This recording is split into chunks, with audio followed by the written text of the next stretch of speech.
Well, good afternoon. It's day 3 of our Holy Week devotionals on Wednesday.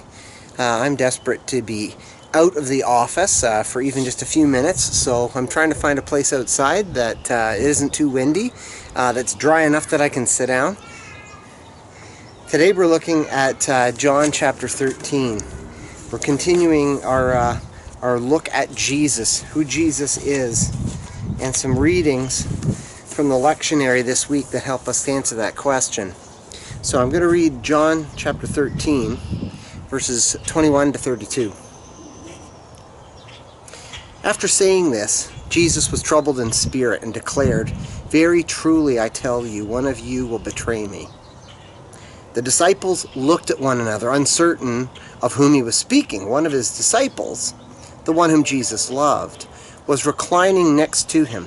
Simon Peter therefore motioned to him to ask Jesus of whom he was speaking.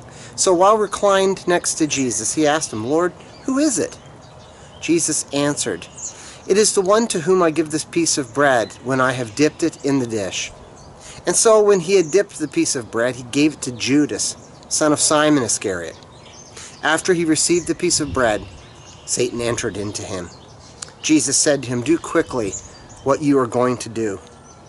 Now no one at the table knew why he had said this to him. Some thought that because Judas had the common purse, Jesus was telling him to buy what we need for the festival, or that he should give something to the poor. So after receiving the piece of bread, he immediately went out, and it was night. When he had gone out, Jesus said, "Now the Son of Man has been glorified, and God has been glorified in him. If God has been glorified in him, God will also glorify him in himself, and will glorify him at once." So here in John chapter 13, we have a devastating story of betrayal. So Matthew, Mark, and Luke each describe the anguish of Jesus in the Garden of Gethsemane, and John doesn't include that. Now, not to say that John says that didn't happen, but instead John focuses 3-4 chapters here on this last discourse between Jesus and his disciples. And so here we see the pain and the anguish that Jesus is suffering from. We get an insight into these things. So Jesus is just anguished at the table, and he tells his disciples that one of you is going to betray me. Now, it's really important for us to understand that to the rest of the disciples, this was a complete shock. They didn't know who he was talking about. It wasn't obvious, the way it is to us. We now have a stigma that's attached to the name Judas. He's become just the ultimate betrayer, if you will. But to the rest of the disciples, Judas was just one of the gang. He was a little different than the others. The others came from Bethsaida.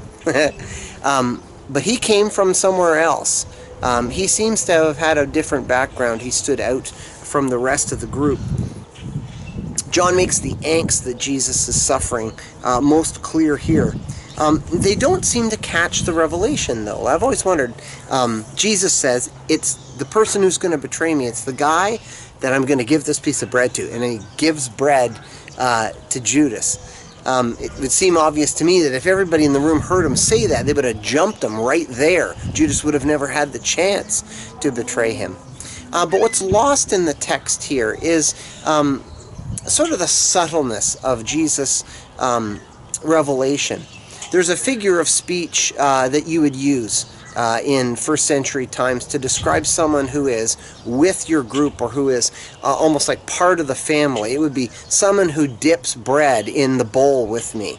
It's kind of like the figure of speech that we have today, where we would say someone is under my roof. And you don't literally mean they're under your roof, but you're using that figure of speech to imply they're a person that is in the house with you. They're part of your family unit. They belong with you.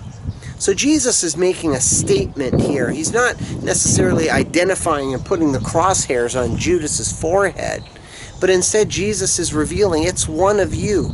It's one of the ones who's closest to me, one of the ones who's nearest to me. They don't seem to catch it, but it is a real betrayal.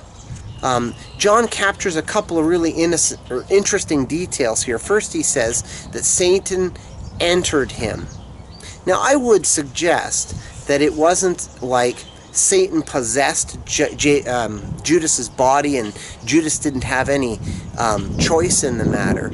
But rather, what John is saying is there's been a process, that Judas has been the one who's had access to the money purse, who's been taking from it, who's had a different agenda, who has been kind of running contrary to Jesus' direction for some time now. And there's an ultimate moment here where Judas puts his stock in with Satan, and Satan ultimately makes use of Judas.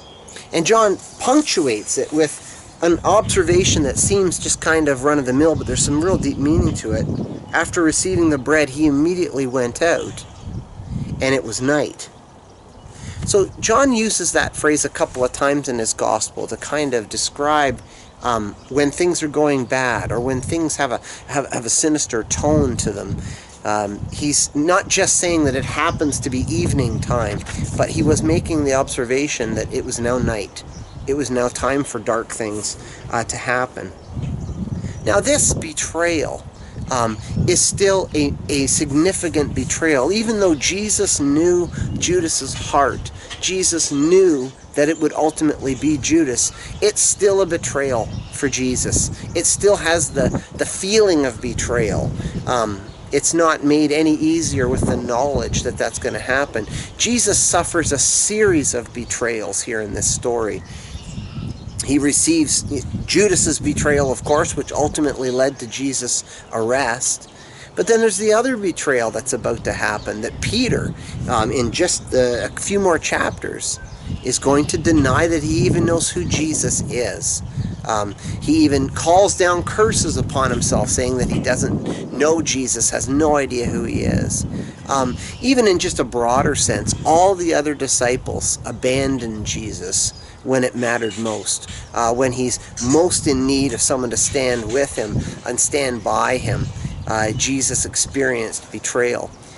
It's so important for us to appreciate that Jesus, as God in the flesh, was also a person who was familiar with sickness, familiar with loss, familiar with betrayal, and all these things. That Jesus truly was a Savior that was one of us, that was God with us, knew our experiences, and yet was still a suffering Savior, one who died to set us free from the power of sin and death. We'll see you next time.